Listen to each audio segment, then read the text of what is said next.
subscribe. Hello everyone, welcome back to my channel. So कैसे हैं आप सब? आई होप यू आर वेल। सो दोस्तों, आज की इस वीडियो में मैं आपकी बीए ऑनर्स इंग्लिश का जो कंपलसरी सब्जेक्ट है 14 to 17 सेंचुरी पोइट्री, उसका यूनिट 3 जॉन मिल्टन की बुक 1 पैराडाइज लॉस्ट, उसका सेक्शन 1 और सेक्शन 2 एक्सप्लेन करने वाली हूँ। तो बहुत ही ईजी वे में मैं आपको पूरा चैप्टर समझा दूँगी, ठीक है। और आप भी इस वीडियो को एंड तक ज़रूर देखना, कुछ भी मिस मत करना, ताकि आपको अच्छे से समझ आ सके। सो नाउ वीडियो को स्टार्ट करने से पहले मैं कहना चाहती हूँ, अगर आपने मेरे चैनल को अभी तक सब्सक्राइब नहीं किया है या आप मेरे चैनल पर नए हैं तो प्लीज़ पहले चैनल को सब्सक्राइब कर लें, ताकि ऐसी हेल्पफुल वीडियोस आपको टाइम से मिलते रहें। सो नाउ स्टार्ट करते हैं हम अपने चैप्टर को। तो बेसिकली हमारे जॉन मिल्टन की जो पैराडाइज लॉस्ट बुक 1 है, इसके अंदर 2 सेक्शंस दे रखे हैं। सेक्शन 1 के अंदर तो हमें जॉन मिल्टन के बारे में डिस्कस करना है, epic forms and paradise lost के बारे में डिस्कस करना है, and religious and political background जो था 17वीं सेंचुरी का वो डिस्कस करना है। उसके बाद रेनेसेंस, हायरार्की एंड कॉस्मोलॉजी के बारे में बात करेंगे। उसके बाद जाके हम सेक्शन 2 पे जाएंगे, पैराडाइज लॉस्ट बुक 1, जिसके अंदर हमें बुक की लाइंस दे रखी हैं, वो पढ़ना है, ठीक है। सो हम स्टार्ट करते हैं अपने सेक्शन 1 से, life and times of John Milton. तो अगर जॉन मिल्टन की बात करें तो इनका बर्थ हुआ था 9 दिसंबर 1608 के अंदर एट स्प्रेड ईगल जगह पे, मतलब कि ये ईस्ट साइड में थी, ब्रेड स्ट्रीट के, ठीक है। एंड चीप साइड जो मिल्टन के जो फादर हैं उनकी खुद की एक शॉप थी, एंड उनका जो बिज़नेस था वो एज अ स्क्रिवनर था, मतलब कि राइटर। उनका जो प्रोफेशन था, मतलब कि जो स्क्रिवनर का प्रोफेशन था 17वीं सेंचुरी के अंदर, तो उस टाइम तक स्क्रिवनर के अंदर सिर्फ स्क्राइब करना ही नहीं था, मतलब कि जब सिर्फ राइट करना ही नहीं रह गया था, उसके अंदर और भी चीज़ें जुड़ गई थी, जैसे कि the functions of notarizing and money lending and investment brokerage. So ये सारे वर्क्स भी इंक्लूड थे स्क्रिवनर के वर्क में, ओके। आगे अगर जॉन मिल्टन के अर्ली एजुकेशन की बात करें तो मतलब अर्ली एजुकेशन तो उन्होंने प्राइवेट ट्यूटर से ली थी। उसके बाद 1615 में उन्होंने सेंट पॉल स्कूल ज्वाइन कर लिया था, ठीक है, कैथेड्रल में। उसके बाद 1621 के अंदर जो मेटाफिजिकल पोएट है, जिनके बारे में हमने पिछली बार मतलब जॉन डन के बारे में पढ़ा था, वही जॉन डन, उन्होंने Saint Paul as a dean join कर लिया था, ठीक है। मतलब उन्हें अपॉइंट कर लिया गया था as a dean of Saint Paul Cathedral, ठीक है, जहाँ पर मिल्टन पढ़ रहे थे। And Milton probably hear Donne preaches on several occasions. So Milton की अगर हम बात करें, मिल्टन को ना बचपन से ही बहुत शौक था कि वो मतलब देर रात तक जग कर पढ़ते थे, मतलब कि उन्हें पढ़ाई करने का बहुत शौक था। वो ज़्यादा से ज़्यादा चीज़ें मतलब एक्सप्लोर करने के लिए ज़्यादा से ज़्यादा बुक्स पढ़ते थे। तो पूरी रात मतलब कि लेट नाइट तक पढ़ने की वजह से शायद से कहा जाता है कि जो उनकी जो टोटल ब्लाइंडनेस का जो मतलब रीज़न था वो यही हो सकता है कि वो लेट नाइट तक पढ़ते थे इतना ज़्यादा, इस वजह से 1652 के अंदर वो ब्लाइंड हो गए थे टोटली, ठीक है। सो मिल्टन जो थे उन्होंने अपने फादर को एडी पैट्रम में मतलब थैंक्स कहा for encouragement to learn 5 language, Latin, Greek and Hebrew, French and Italian apart from English, okay. उसके बाद जो मिल्टन है वो 1625 के अंदर उन्होंने मतलब क्राइस्ट कॉलेज ज्वाइन कर लिया था, ठीक है, कैम्ब्रिज के अंदर। उसके बाद अपनी पढ़ाई कंप्लीट करने के बाद जो हमारी मिल्टन है उन्होंने डिसाइड किया कि वो एक पोइट बनेंगे, and then he compose many of his poems in English language. But जिस फॉर्म्स के साथ मतलब जो चीज़ इन्हें इटली और यूरोप की जो अदर पार्ट्स थे वहाँ से मिला, उससे ये सिर्फ मतलब इनका जो रेजोल्यूशन था वो मतलब सीमेंटेड हो गया कि इन्हें सिर्फ पोएट नहीं बनना, ये एक नेशनल पोएट बनना चाहते हैं, ठीक है। उसके बाद जो मिल्टन है आफ्टर 1660 मिल्टन रिटायर्ड हो गए टू प्राइवेट लाइफ, एंड उन्होंने जो उनकी एपिक्स थी उनकी कंपोजिशन पे कंसंट्रेट करा, ठीक है। जैसे कि उन्होंने अपनी जो पैराडाइज लॉस्ट है वो 1667 के अंदर लिखी, and then after publishing Paradise Regain and Samson Agonistes 1671 के अंदर। के बाद 12 नवंबर 1674 के अंदर मिल्टन की डेथ हो जाती है, एंड उनका जो बरियल था मतलब कि उन्हें बरीड कराया जाता है इन सेंट गिल्स क्रिप्लेगेट। नाउ आगे देखते हैं the epic form and the paradise lost. So basically ये जो एपिक वर्ड है ये यूज़ करा जाता था to describe as a long narrative poem. जो लॉन्ग नैरेटिव पोएम होती थी उनको एपिक बोला जाता था, ठीक है। जिसके अंदर स्टाइल और हीरोइक थीम्स और कंटेंट होते थे। एपिक्स जो है वो मतलब क्लासिफाइड करी गई हैं 2 कैटेगरीज के अंदर। पहली तो है प्राइमरी एपिक्स, दूसरी है सेकेंडरी एपिक्स।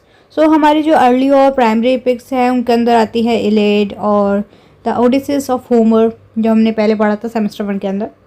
ठीक है, वो लोग प्राइमरी एपिक्स में आती हैं। Written version of oral legends of a tribe or nation. And ये जो मिल्टन की पैराडाइज लॉस्ट है ये सेकेंडरी की कैटेगरी में आती है और लिटरेरी एपिक में।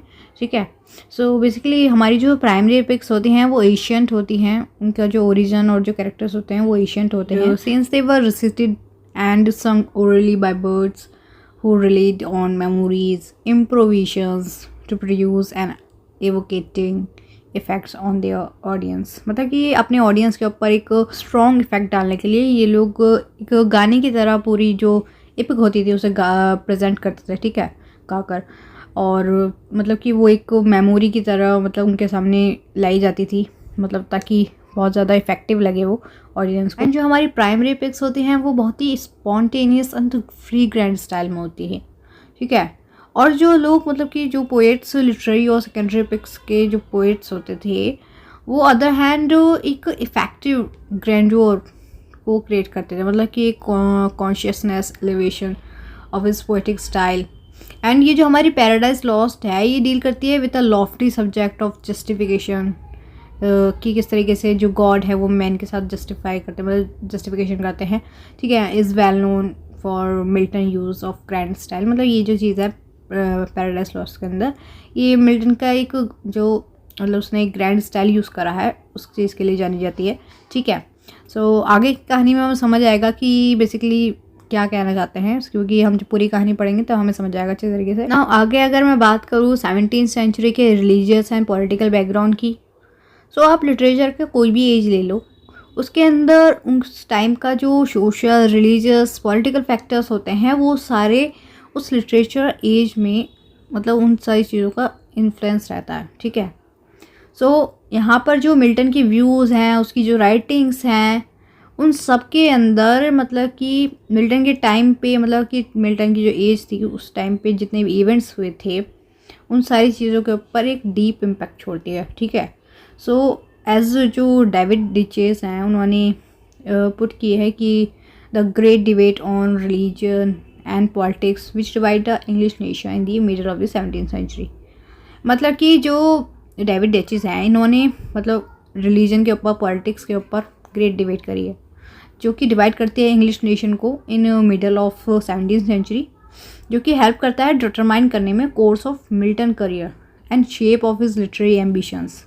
ओके, सो रिलीजियस कंट्रोवर्सी जो होती है 17th सेंचुरी के अंदर वो क्वाइट इंसेपरेबल है फ्रॉम पॉलिटिकल कंट्रोवर्सी। एंड उस टाइम पे जो एलिजाबेथन की जो गवर्नमेंट थी वो उन्होंने पल्पिट को यूज़ किया फॉर पॉलिटिकल प्रोपेगेंडा। पल्पिट मतलब होता है मंच।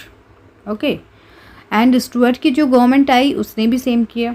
And as a counter force मतलब कि उसको अपोज करने के लिए जो प्यूरिटन्स थे उन्होंने ट्राई किया to establish an alternative politics as well as an alternative religion.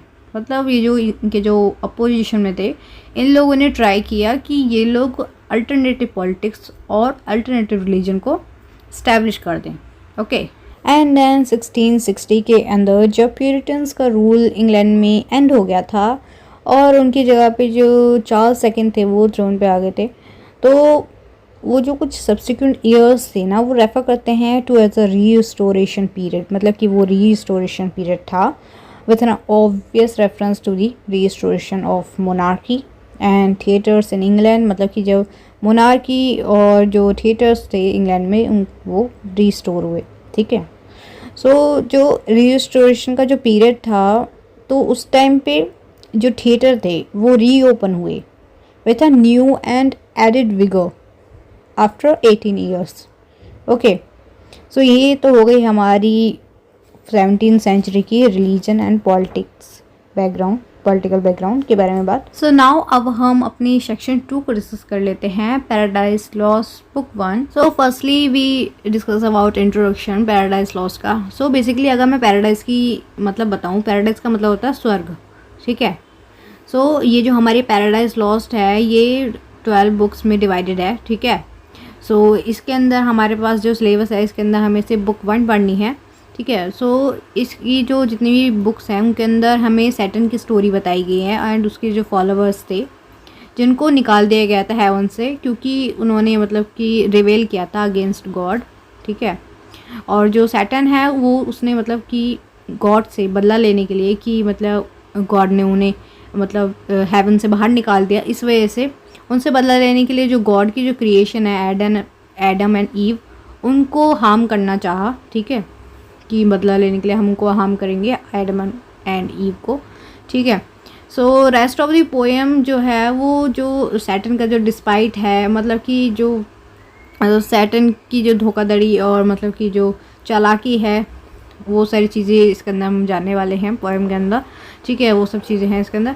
And as he manage to tempt to Eve into eating forbidden fruit of the tree of knowledge, मतलब कि इसने कैसे कन्वेंस करा था ewe को कि तुम फ्रूट खा लो और मतलब कि तुम्हारी नॉलेज मिलेगी बहुत ज़्यादा, किस तरीके से इसने मतलब झूठ बोल के ईव को वो फ्रूट खिलवा दिया था। And thus the story of the fall of man is given to the readers through these 12 books, मतलब कि इन 12 बुक्स के थ्रू बताया गया है कि किस तरीके से मैन का फॉल हुआ, ठीक है। सो जो बाइबल और जो बिब्लिकल कमेंट्रीज़ हैं ये एक मतलब बहुत ही सस्टेनेबल पार्ट है इस पोएम का, ठीक है। सो बुक 9 में कॉन्सेंट्रेट करा गया है temptation of Eve by Saturn, ठीक है।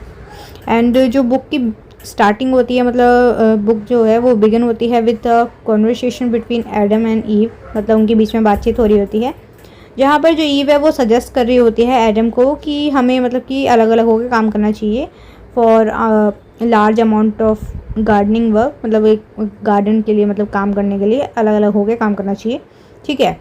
लेकिन जो हमारा एडम है उसको पहले से ही मतलब आने वाले खतरे का आभास हो रहा है, उसे पता चल गया है आने वाला खतरा, इस वजह से वो ईव को अकेला नहीं छोड़ना चाहता, इसलिए वो मतलब मान नहीं रहा है कि उसे अकेला जाने दे, क्योंकि वो आर्ग्यू देता है कि अगर हम मतलब अलग अलग होंगे तो दुश्मन हम पर भारी पड़ेगा और हम उसके सामने वीक पड़ जाएंगे, ठीक है। लेकिन जो ईव है वो मतलब ये आर्ग्यूमेंट करती है एडम से कि तुम मुझ पर ट्रस्ट नहीं करते, इस वजह से मुझे जाने नहीं दे रहे अकेले, फिर ऐसे कह के फिर वो चली जाती है एडम के लिए, ठीक है। तो फिर इसी बात का फ़ायदा उठा के जो सैटर्न है, जब सैटर्न जो ईव है ईव को एडन के अंदर मतलब उस गार्डन के अंदर अकेला देखता है, तो उस मौके का फ़ायदा उठा के सैटर्न एक सरपेंट का मतलब कि एक सांप का रूप लेके वहाँ पर मतलब कि ईव के पास आ जाता है। और उसके बाद उसके पास आने के बाद वो ट्राई करता है ईव को टेम्प्ट करने के लिए, ही टेम्प्ट ईव थ्रूली फ्लर्टरली एंड उसने कन्वेंस भी कर लिया ईव को कि वो फ्रूट खा ले, ठीक है। तो अगर वो मतलब उसे ऐसे कन्वेंस करता है कि अगर वो उस फ्रूट को खाएगी तो फिर उसकी जो हायरार्की है वो मूव अप हो जाएगी। एंड देन ये सब सुनने के बाद जो ईव है वो कन्वेंस्ड हो ही जाती है और उसके बाद वो उस फल को तोड़ती है, मतलब एप्पल को तोड़ती है और एप्पल को खा लेती है। The immediately she becomes aware of changes in her self, मतलब कि उसे ना तभी अचानक से अपने अंदर कुछ चेंजेस नज़र आए, ठीक है। उसके बाद फिर वो एडम से झूठ बोलने के लिए तैयार हो जाती है। उसके बाद जो एडम है उसे पूरी स्टोरी पता चलती है कि जो ईव है उसने फल खा लिया है, फल खा लिया, तो इस वजह से गॉड उसे मतलब नीचे भेज देंगे, धरती पर भेज देंगे यहाँ से, इस वजह से वो दोनों अलग हो जाएंगे, हमेशा के लिए परमानेंटली सेपरेट हो जाएंगे। सो इस वजह से वो क्या करता है, वो भी उस फल को तोड़ के खा लेता है ताकि वो उसके साथ चला जाए, ओके। सो यहाँ पे जो एलिमेंट है वो लस्ट का है। Now enters into a relationship in sharp contrast to the innocence and purity of their earlier married life. So as a ये जो क्रिश्चियन पोएम है ये क्लासिकल एपिक फॉर्म में है, ओके। सो पैराडाइज लॉस्ट जो है ये रिफ्लेक्ट करती है एक humanist fusion of Christian with classical learning, ठीक है। ये तो हो गया हमारा इंट्रोडक्शन। अब आगे है इन्वोकेशन। इन्वोकेशन एक तरीके से मतलब कि वो होता है जो मतलब एपिक पोइट्स जितने भी होते हैं वो सब इस इवोकेशन को यूज़ करते हैं। जैसे कि मैं कह सकती हूँ अगर हम कोई भी चीज़ की शुरुआत करते हैं तो मतलब गणेश जी की आरती से शुरुआत करते हैं, तो उसी तरीके से यहाँ पर भी ये इवोकेशन करते हैं, ठीक है। सो इवोकेशन का पर्पस होता है तो introduce of the theme and seeking inspiration from the muse, ठीक है। एंड ये जो म्यूज़ है ये इनसे इवोक करते हैं, मतलब प्रार्थना करते हैं for the reason of providing Milton with ideas and expression which have not been attempted till now. मतलब कि ये मतलब प्रेयर करते हैं, मतलब कि ये मिल्टन जो है भगवान से मतलब आइडियाज़ के लिए, एक्सप्रेशंस के लिए, ठीक है। मतलब कि ये समझ सकते हैं कि जैसे हम भगवान से मतलब प्रार्थना करते हैं कुछ भी चीज़ स्टार्ट करने से पहले, तो वही चीज़ यहाँ पे हो रही है। सो नाउ स्टार्ट करते हैं हम अपनी बुक 1 से, लाइन 1 से लेकर 26 तक। सो बेसिकली हमारी बुक 1 जो ओपन होती है वो एक स्टेटमेंट ऑफ थीम के साथ स्टार्ट होती है। उसका जो सब्जेक्ट है इस पूरी होल पोम का वो ये है कि मैन का फर्स्ट दिस ओबीडियंस, मतलब कि मैन ने पहली बार जब गॉड की बात नहीं मानी थी, मतलब कि पहली बार जब गॉड की बात को उन्होंने डिस ओबीडियंस करा था, ठीक है। सो उसके बाद जब मैन का फॉल हुआ और कॉन्सिक्वेंट लॉस ऑफ पैराडाइज, मतलब कि जो स्वर्ग है उसको भी नुकसान हुआ, ठीक है। तो उसके बारे में ही है ये पूरी जो बुक 1 है। इसके अंदर जो हमारे मिल्टन है वो रेफर करते हैं रिडेम्पटेशन ऑफ मैनकाइंड बाय क्राइस्ट, मतलब कि जो रिडेम्पटेशन मतलब होता है उद्धार, कि जो मिल्टन है वो क्राइस्ट के थ्रू जो मैनकाइंड के जो रिडेम्पटेशन है मतलब कि उद्धार है उसका, मतलब उसके बारे में बताते हैं वो। आगे वो बोलते हैं कि जब तक कि कोई ग्रेटर मैन हमें रीस्टोर ना कर दे तब तक के लिए, मतलब कि जो लोगों के लिए जो गॉड हैं, गॉड के जो तरीके हैं उसको सही तरीके से, मतलब कि एक जो उनके एम्बिग्यूस टास्क है उनको जस्टिफाई करने के लिए मिल्टन हेवनली म्यूज़ से एक डिवाइन इंस्पिरेशन और हेल्प चाहते हैं, ठीक है। मतलब कि वो प्रे कर रहे हैं म्यूज़ से जो हेवन से हैं कि मतलब वो हमें मतलब एक जो गॉड के जो जस्टिफिकेशन है उसको समझाने के लिए वो उनकी मतलब इंस्पिरेशन बने और उनको हेल्प करें, ठीक है। और पोएट बिलीव करते हैं that his subjects is more exalted and heroic than any other epic, मतलब कि उनकी जो सब्जेक्ट है वो और बहुत ज़्यादा हीरोइक है बाकियों के मुकाबले में, मतलब बाकी की जो एपिक्स हैं उनसे ज़्यादा, क्योंकि वो जो प्रोज और राइम में जो अभी तक अनअटेम्प्ट चीज़ें हैं उनके बारे में लिख रहे हैं, ठीक है। सो आगे की लाइंस में मतलब थोड़ा थोड़ा डिटेल दे रखी है, वो हम मतलब बुक के हिसाब से पढ़ेंगे। सो फर्स्ट लाइन जो दे रखी है वो ये है कि जो सबसे पहला जो शुरुआत हुई वो इससे हुई कि मैन ने सबसे पहली बार फर्स्ट एक्ट करा transgression was eating the Apple of the forbidden tree of knowledge, मतलब कि गॉड की बात ना मान के मैन ने वो फॉरबिडन ट्री से मतलब जो नॉलेज वाला एक फल था वो खा लिया तोड़ के, मतलब एप्पल तोड़ के खा लिया, ठीक है। तो सबसे पहली बार उसने गॉड की बात नहीं मानी ये चीज़। सेकंड मोर्टल है, मोर्टल जो है वो एक वर्ड है जो कि कंबाइन है एक sense of human and fatal or death producing. Third जो है वो एडन है, एडन एक गार्डन है जो बहुत ही ब्यूटीफुल प्लेस है जब न्यूली अर्थ क्रिएट हुई थी उस टाइम पे, जहाँ पर एडम और ईव रहते थे, ठीक है, खुशी खुशी, इससे पहले कि जब वो मतलब फल खाने के बाद तो फिर उन्हें धरती पे भेज दिया गया था, तो मतलब कि उनके साथ जो बुरा हुआ वो, ठीक है। लेकिन उससे पहले जो जितनी सुंदर सी जगह पे वो रहते थे एडन नाम की जगह पे, गार्डन में एक, ठीक है।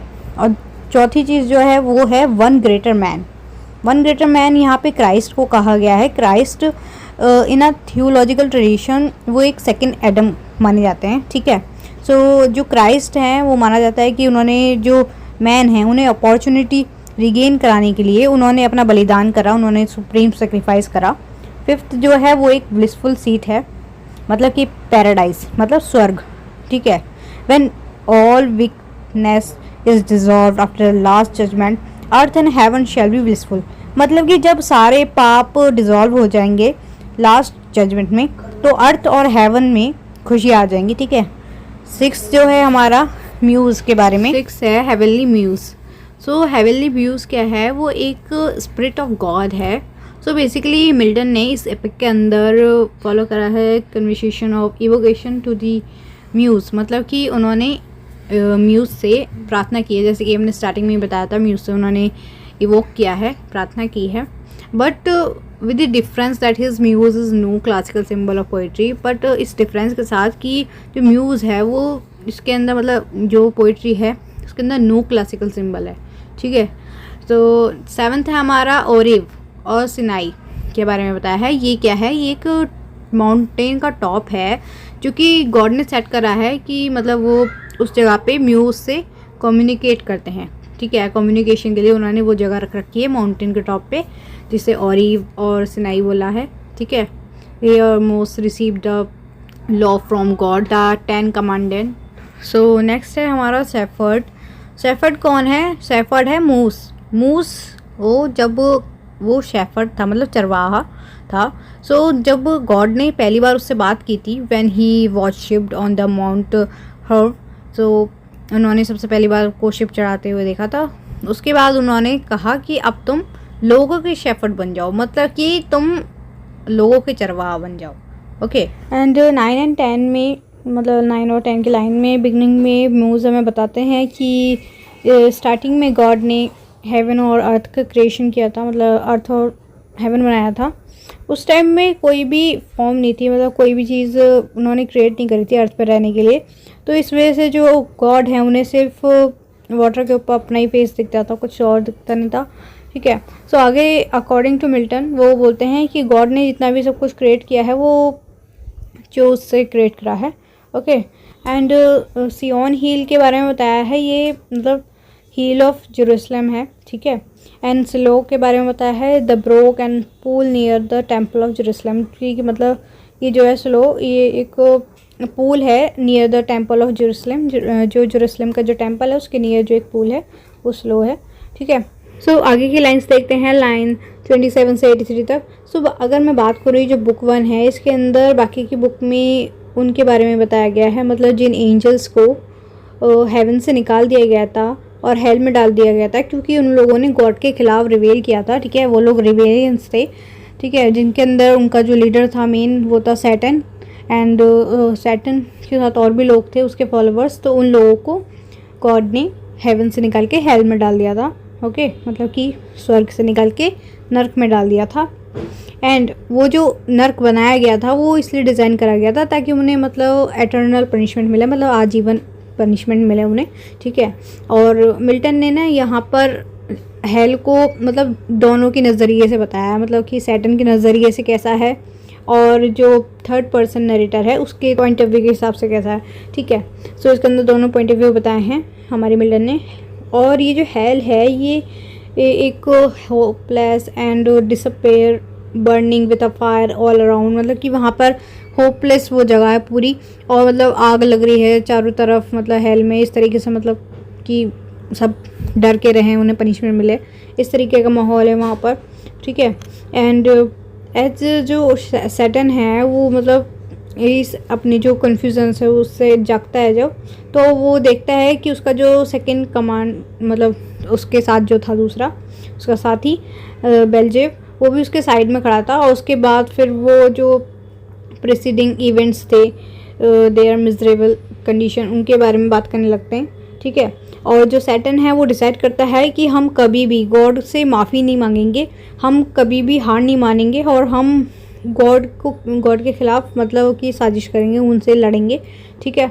और मतलब कि अपना रिवेल बंद नहीं करेंगे गॉड के ख़िलाफ़। और उसके बाद फिर वो लोग कहते हैं कि हम एक प्लान बनाते हैं, ठीक है। उसके लिए वो लोग क्या जो सैटन है वो क्या करता है, बाकी की जो एंजल्स थी जिन्हें भी उसके साथ मतलब निकाल दिया गया था हेवन से, हेल में डाल दिया गया था, तो उन्हें सबको इकट्ठा करके मतलब कि हम लोग लड़ाई करेंगे, बैटल करेंगे, इसलिए एक जगह इकट्ठा होने के लिए बोल दे एक वॉल्केनिक हिल के ऊपर।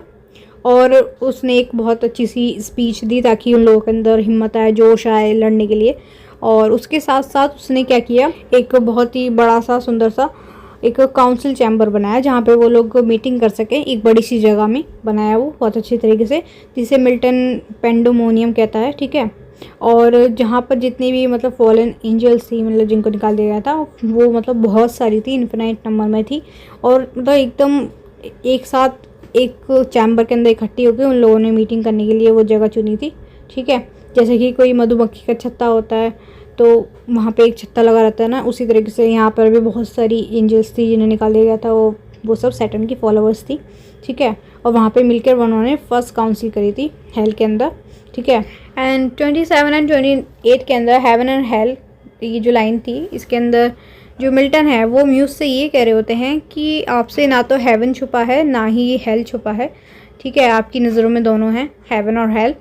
और 29 ग्रैंड पेरेंट्स, मतलब ग्रैंड पेरेंट्स यहाँ पर एडम और ईव को कहा है, ग्रैंड उनके लिए यूज़ करा है एक सेंस में, सेंस ऑफ फर्स्ट ओरिजिनल, ठीक है। और 30 और 33 में जो लाइन्स है उसमें जो फेवर्ड रिवॉल्ट यूज़ करा गया है, who made Adam and ewe favourite of the haven, disobey God, single command of not eating from the tree of knowledge. मतलब कि इसके अंदर क्या है, इसमें एक क्वेश्चन पूछा गया है कि जो एडम और ईव है जो फेवरेट थे हेवन में गॉड के, उन्होंने मतलब उन्हें जिसने कन्वेंस करा उस एप्पल को खाने के लिए, उस फ्रूट को खाने के लिए, जो जिसे खाने के लिए गॉड ने मना करा था, उनकी बात का जो उल्लंघन करा है उन्होंने, ठीक है।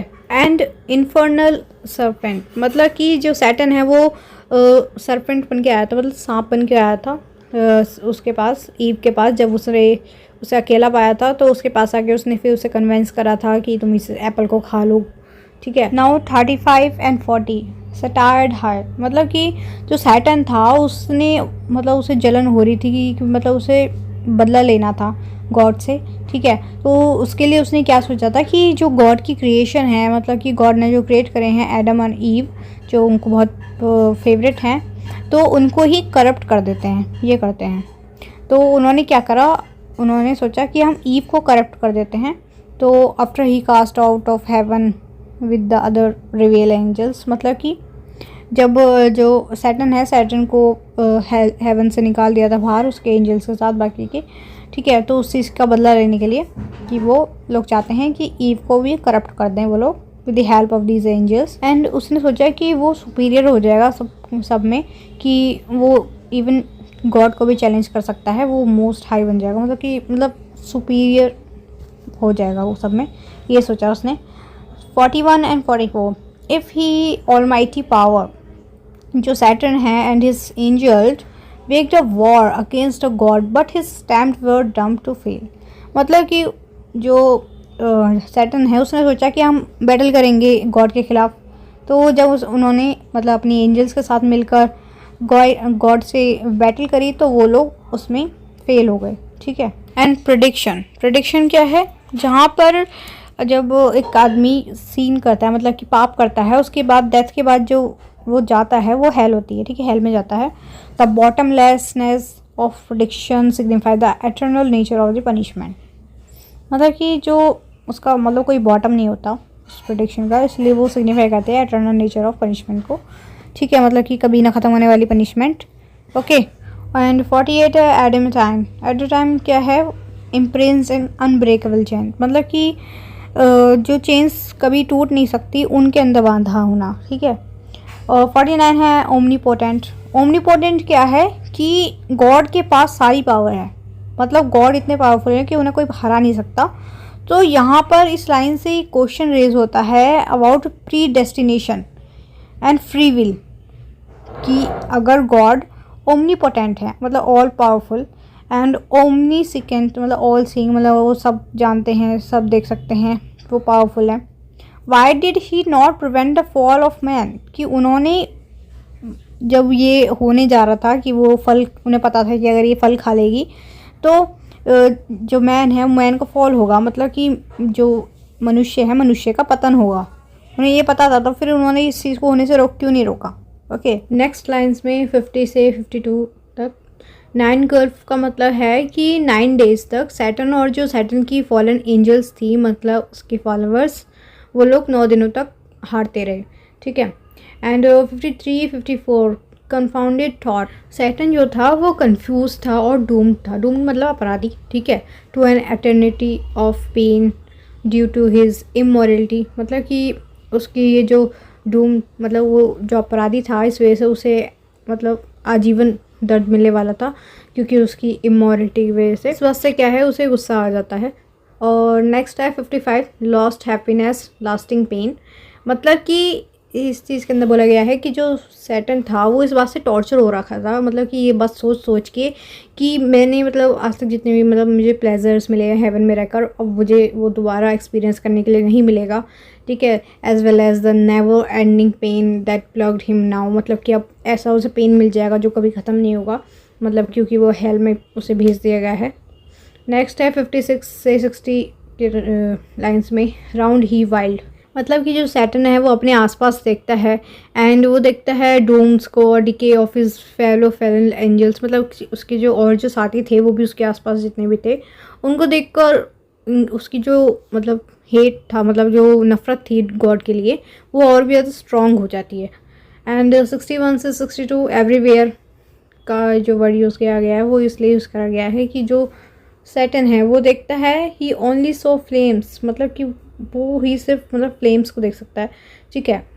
एंड डार्कनेस विजिबल, मतलब कि यहाँ पर ये ऑक्सीमोरोन दिखाता है कि जो हेल के अंदर जो फायर है, मतलब कि जो आग लगी हुई है हेल के अंदर, वो वाली आग नहीं है कि जो मतलब कि डार्कनेस को मिटाए, अच्छाई का प्रतीक हो, बल्कि उसका अपोजिट है वो, ठीक है। मतलब कि वो कोई फिजिकल या फिर मोरल लाइट नहीं है उसके अंदर, ठीक है। जो हेल की जो फायर है उसके अंदर सिर्फ डार्कनेस वाली फायर है, ठीक है, चारों तरफ। नेक्स्ट 64 से 69 अडेगन अनकंज्यूम्ड, मतलब कि डार्कनेस फ्रॉम द फायर, मतलब कि यहाँ पे हेल में जो फायर जल रही है इसकी मतलब डार्कनेस क्या है कि इसके अंदर होपलेसनेस दिख रही है, सॉरो दिख रहा है और एक अनएंडिंग पेन जो कभी ख़त्म नहीं होगा पेन, वो दिख रहा है, ठीक है। और 70 से 75 सच अ प्लेस दे फेल, मतलब कि जो हेल है वो एक प्रिजन है, मतलब कि जेल है जहाँ पर डार्क की फायर जल रही है, ठीक है। जो उन लोगों के लिए बनाई गई है वो प्रिजन जो लोग रिवेल करते हैं, मतलब कि गॉड के खिलाफ जाते हैं, ठीक है।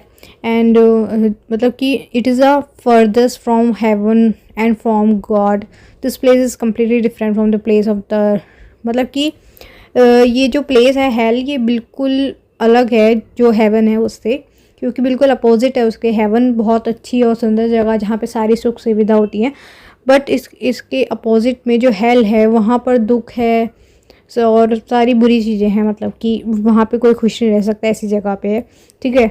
एंड 76 से 83 तक देयर बिगिन से, सो जब तक कि जो रिवेल एंजल्स थी, मतलब कि जो सैटर्न की जो फॉलोअर्स थे, ठीक है, वो फायर में झुलस रहे थे, मतलब कि आग में, मतलब जो नर्क में आग लगी हुई थी उसमें थे।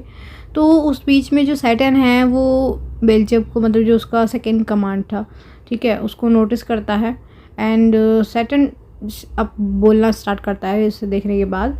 84 से 96 तक इफ तो चेंज, मतलब कि बोलता है आगे कि सैटर्न यहाँ पर अपना फर्स्ट स्पीच देता है, मतलब कि अपना पहला भाषण देता है, और जो सैटर्न है वो बेल्जियम से कहता है ये बात कि तुम अपनी जो फॉलन स्टेटस है, मतलब कि अभी की जो पूरी स्थिति है, तुम जो बाकी के जो हेवन के अंदर रहने वाले जो एंजल्स हैं देखो कि वो कितने अलग दिखते हैं, मतलब कि तुम उस हेवनली के जो एंजल हैं उससे कितने अलग दिखते हो, जिसकी जो मतलब हेवनली की जो ब्राइटनेस होती है, जो मतलब किसी भी रोशनी को मात दे सकती है, इतनी ब्राइटनेस होती है जो स्वर्ग में रहते हैं उन लोगों को।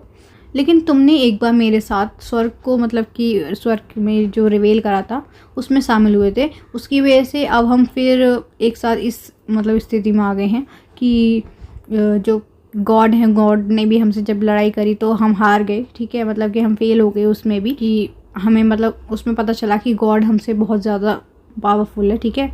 तो मतलब कि ये बात किसने सोची थी कि वो मतलब इतनी ज़्यादा पावरफुल होंगे, ठीक है, उनके हाथों में इतनी ज़्यादा ताकत होगी।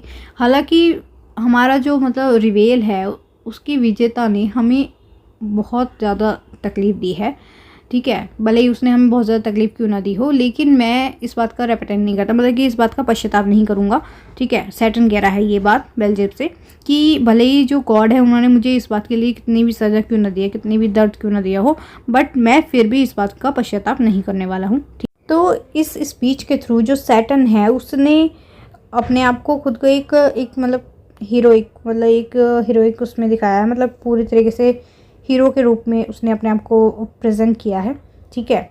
जो कि मतलब कोई भी परेशानी का मतलब टाइम हो उसमें वो हमेशा मतलब उस चीज़ का सामना करने के लिए तैयार रहता है, ठीक है, ये चीज़ है इसके अंदर।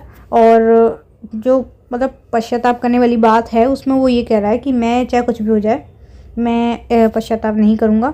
इसकी वजह से वो क्योंकि पश्चाताप करने के लिए नहीं मान रहा है तो इस वजह से उसे माफ़ नहीं करा जा सकता। ओके, एंड नाउ दूसरा है हमारा 97 से 102 तक, थ्रू प्रेफरिंग। सो इसके अंदर है कि मतलब जो सैटर्न है वो बोलता है कि भले ही मैंने अपनी जो बाहर की जो मेरी आउटर ग्लोरी है उसको भले ही मैंने खो दिया है, but my mind remains fix again the injustice me on the injured married. मतलब कि मेरा माइंड सेट जो है अभी भी फिक्स्ड है, वो इनजस्टिस के खिलाफ है, ठीक है। मतलब भले ही मुझे हेवन से निकाल ज़रूर दिया है, लेकिन जो रिवेल उसने मतलब छेड़ा था वो चीज़ अभी भी उसके माइंड सेट में है। मतलब कि उसने वो अभी भी माइंड सेट बना रखा है उस चीज़ के लिए, ठीक है, कि वो इनजस्टिस के खिलाफ़ लड़ेगा। मतलब कि जो इनजस्टिस करा है उनके साथ गॉड ने, उनके अकॉर्डिंग। एंड जो एंजल्स हैं वो स्ट्रॉन्गर हैं देन मैनकाइंड से ज़्यादा स्ट्रॉन्गर हैं। एंड जो सैटर्न है वो ये पोर्ट्रे करता है his rebellions as a battle against God buys for mankind who according to him are lesser beings. मतलब कि वो मतलब जो रिवेलियंस हैं उनके मतलब उनको अपने साथ इकट्ठा करके बोलता है कि हमें मतलब गॉड के खिलाफ लड़ना होगा, ठीक है, जो हमारे साथ इनजस्टिस हुआ है उसके लिए। And this fight against a perceived injustice brought together the fallen angels who dislike God and fear reason and prefer certain incest। मतलब कि जो गॉड ने उन फॉलन एंजल्स के साथ जो करा है उसका बदला लेने के लिए, ठीक है, वो लोग उसका साथ देंगे सैटर्न का। ओके, सो आपकी जो आगे की लाइन्स हैं वो मैं सेकंड पार्ट में आपको समझा दूंगी, मतलब कि दूसरी जो वीडियो बनाऊंगी उसमें समझा दूंगी। अभी के लिए इतना ही। सो नाउ आई होप आपको जितना मैंने समझाया वो समझ आ गया हो सारा। सो प्लीज़ अगर वीडियो पसंद आई तो वीडियो को ज़रूर लाइक करना एंड कमेंट सेक्शन में ज़रूर बताना है वीडियो कैसी लगी एंड आपको क्या समझ आया क्या नहीं आया। और सबसे ज़्यादा इंपॉर्टेंट बात, अगर आपने मेरे चैनल को अभी तक सब्सक्राइब नहीं किया तो प्लीज़ पहले चैनल को सब्सक्राइब कर लें ताकि ऐसी हेल्पफुल वीडियोस आपको टाइम से मिलती रहें।